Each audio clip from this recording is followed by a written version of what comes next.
കർക്കിടകം ദുർഘടമെന്ന് നമ്മൾ പറയാറുണ്ട്.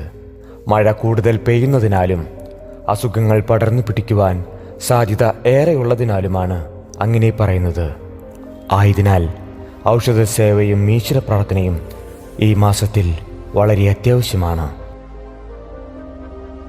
ജ്യോതിഷപ്രകാരം സൂര്യൻ ചന്ദ്രക്ഷേത്രമായ കർക്കിടകം രാശിയിൽ വന്നു ചേരുമ്പോഴാണ് കർക്കിടക മാസമാകുന്നത്. സൂര്യൻ്റെ അതിദേവത ശിവനും ചന്ദ്രൻ്റെ അതിദേവത ഭഗവതിയുമാകുന്നു. മറ്റൊരു തരത്തിൽ പറഞ്ഞാൽ ശിവൻ ഭഗവതിയിൽ വന്നു ചേരുകയും ഭഗവതി കൂടുതൽ ശക്തി ആർജിക്കുകയും ചെയ്യുന്നു. ദക്ഷിണായന കാലത്തിൻ്റെ ആരംഭമാസമായ കർക്കിടകം പരാശക്തിയുടെ ആരാധനയ്ക്കുള്ള മാസമായതിനാൽ ശക്തിമാസം എന്നും അറിയപ്പെടുന്നു.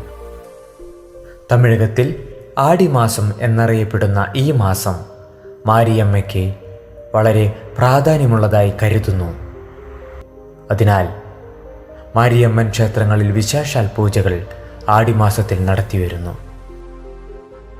തമിഴ് ജനതയ്ക്കിടയിൽ പ്രചാരത്തിലുള്ള ഐതിഹ്യപ്രകാരം ആടി എന്നത് ഒരു ദേവസ്ത്രീയുടെ പേരാണ്.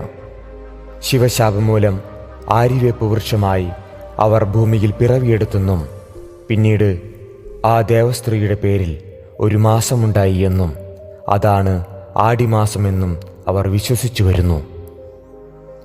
മാരിയമ്മ ആര്യവേപ്പിൽ സാന്നിധ്യം ചെയ്തതോടെ ആ വൃക്ഷത്തിനും ദിവ്യത്വം ലഭിച്ചു.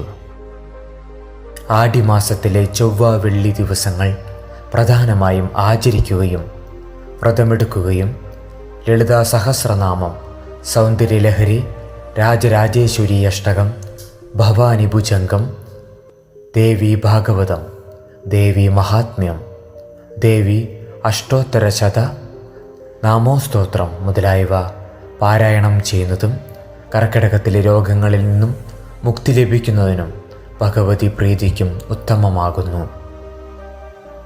എല്ലാവരും മാതൃസ്വരൂപിണിയായ ഭഗവതിയുടെ പാദങ്ങളെ ആശ്രയിക്കുക.